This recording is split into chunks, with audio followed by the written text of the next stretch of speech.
한 국가를 상징하는 국기. 인간이 천을 생산한 시점부터 피하 식별을 위해 쓰이기 시작한 것이 깃발을 사용한 시초로 알려져 있으며, 이후 점차 본인의 가문과 나라의 권위를 드높이기 위해 발전한 것이 지금의 국기가 되었다고 알려지는데, 미처 알지 못했던 전 세계 국기에 대한 흥미로운 사실 10가지에 대해 알아보겠습니다.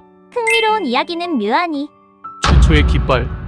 인간이 최초로 국기를 만든 시점을 정확히는 알 수 없습니다.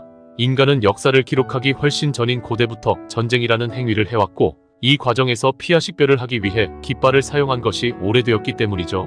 고대에는 국가를 공식적으로 상징하는 깃발은 존재하지 않았지만, 군대나 특정 가문의 위상을 드높이기 위해 사용된 깃발이 국기의 역할을 할 수 있다고 볼 수 있습니다. 그렇다면 공식적으로 알려진 가장 오래된 깃발은 어느 나라일까요? 가장 오래된 국기는 바로 1219년 최초 제작된 덴마크의 국기입니다. 1219년 6월 15일 덴마크가 에스토니아와의 전쟁에서 고전하고 있을 때 갑자기 하늘에서 빨간 바탕에 하얀 십자가가 그려진 깃발이 날아내려오면서 승리하였다는 전설이 내려오죠. 덴마크의 국기는 15세기 이래 단 한 번도 바뀌지 않았으며, 실제로 기네스북에 가장 오래되고 계속 사용되는 국기로 등재되어 있습니다. 가장 최근 깃발. 이와 반대로 가장 따끈따끈한 신상 국기는 바로 남수단 국기입니다. 수단이라는 나라에서 독립하여 세워진 나라인 남수단은 제2차 수단 내전이 종식된 2005년 제정되었는데, 실제로는 2011년 분리독립 이후 국기가 정식적으로 사용되었으므로 현재까지 세계에서 가장 따끈따끈한 신상 국기로 남아 있습니다. 색상의 의미. 세계 각국의 국기에는 수많은 색상들이 존재합니다. 그 중에서도 의미를 두고 색상을 사용하는 경우들이 있는데, 포르투갈의 경우 국가를 지키기 위해 희생된 사람들의 피를 상징하기 위해 빨간색을 사용하죠. 파란색의 경우는 자유와 평화, 노란색 또는 금색은 부와 에너지를 상징한다고 합니다. 또한 유럽에서는 전통적으로 삼색기를 쓰거나 삼색기에서 약간 변형한 깃발을 쓰는 경우가 많았었고, 이에 영향을 받아 유럽의 침략을 받은 나라나 식민지를 겪은 나라들 중에는 삼색기를 쓰는 경우가 많습니다. 한편 동아시아의 국기는 삼색기의 영향을 받은 것이 거의 없죠.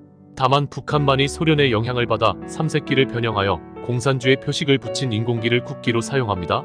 또한 얼핏 보기에 똑같아 보이는 색이라도 실제로는 국기마다 미세한 차이가 존재하죠.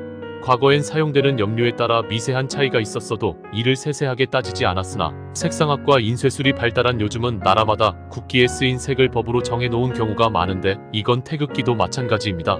태극기도 과거엔 빨간색과 파란색이 중구난방 제각각이었지만, 현재는 법률을 보완하여 국제조명위원회 색공간을 이용한 지정색으로 대한민국 국기법 시행령을 통해 국기의 표준색도를 규정하고 있습니다. 가장 희귀한 색. 이러한 표준색도의 코드는 나라별로 다를지라도 일반인들이 보기엔 대부분 비슷해 보입니다. 그리고 가장 많이 사용되는 색들은 빨간색과 파란색, 노란색 등인데, 전 세계의 수많은 나라와 국기를 전부 뒤져봐도 전혀 찾을 수 없을 정도로 드문 색은 바로 보라색. 현재는 사실상 도미니카 연방만 주요 색상으로 채택하고 있습니다. 엘살바도르와 니카라과의 국기에도 보라색이 포함되어 있지만, 이들은 국기에 무지개가 그려진 국장이 들어가며 딸려 들어간 느낌이 없지 않아 있죠. 사실 이건 나름대로 이유가 있는데, 과거 보라색 염료는 특정한 소라나 군소에게서만 얻을 수 있었고, 그 또한 매우 어려운 과정을 거쳐 추출할 수 있었기에 굉장히 귀한 색이라 황제와 같이 높은 계급층의 의복에만 겨우 쓸 수 있었습니다. 이런 사실은 한국사를 통해서도 알 수 있는데, 과거 신라의 골품제에서 보라색 관복을 입을 수 있는 것은 성골과 진골만이 오를 수 있는 귀족들 뿐이었죠. 가장 많은 색을 가진 국기. 그렇다면 국기에 가장 많은 색이 들어가는 나라는 어디일까요? 바로 인구 41만 명의 작은 나라인 벨리즈입니다. 크게 보면 빨간색과 파란색, 녹색으로 된 국기인데, 그 안에 문장에는 주민과 특산물, 범선 등이 그려져 총 12가지의 색이 사용됩니다. 가장 적은 색을 가진 국기. 이와 반대로 단 한 가지의 색으로만 되어 있는 국기도 있었습니다. 바로 리비아라는 나라인데요. 지금은 삼색기에 초승달과 별이 그려진 국기를 사용하지만, 2011년까지만 해도 녹색 단 한 가지 색으로만 되어 있었습니다. 국기의 모양. 각 나라별 국기는 다양한 색만큼이나 모양도 다양한데요. 대부분의 나라는 사각형 모양의 국기를 쓰고 있습니다. 하지만 표준색도처럼 국기의 사각형 비율도 다 제각각이죠.